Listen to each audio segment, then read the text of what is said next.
আসসালামু আলাইকুম দর্শক, আশা করি সবাই ভালো আছেন। একটি প্রশ্নের সম্মুখীন আমি বারবার হয়ে থাকি যে অ্যান্টিবায়োটিক রেজিস্ট্যান্স।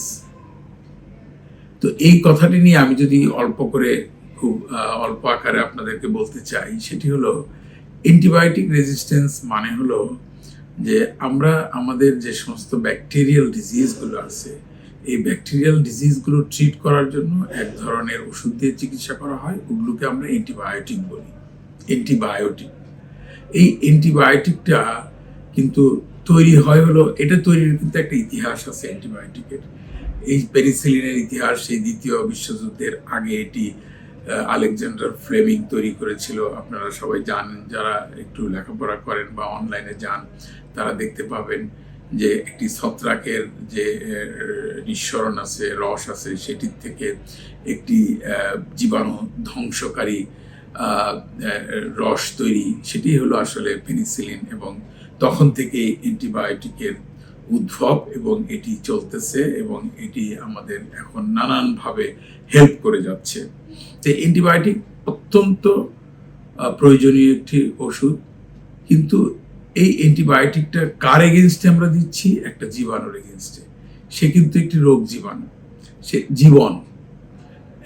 একটি কথা আছে না, সার্ভাইভাল অফ দি ফিটেস্ট। আপনারা জানেন যে মানুষ বা আদার যে অ্যানিমালস আছে যে সারা পৃথিবীতে, বিশ্বে, তারা কিন্তু নানান প্রতিকূলতার মধ্যেও বেঁচে থাকার একটা মানে হলো চেষ্টা করে যায়।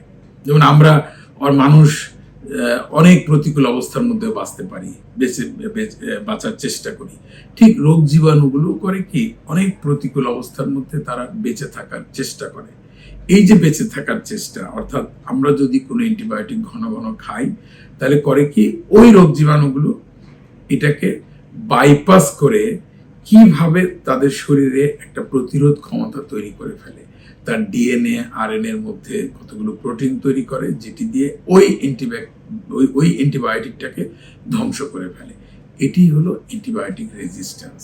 অর্থাৎ ব্যাকটেরিয়াটা অ্যান্টিবায়োটিক দিলাম, সেই অ্যান্টিবায়োটিক থেকে তার একটা প্রতিরোধ ক্ষমতা তৈরি করে ফেললো। এই যে অবস্থানটা, এটাই হলো অ্যান্টিবায়োটিক রেজিস্ট্যান্স। তো যাই হোক, এটুকুই হলো অ্যান্টিবায়োটিক রেজিস্ট্যান্স। আমি পরে আরো দুই একটা কথা হয়তো বলবো। ধন্যবাদ, আশা করি সবাই ভালো থাকবেন। আসসালামু আলাইকুম।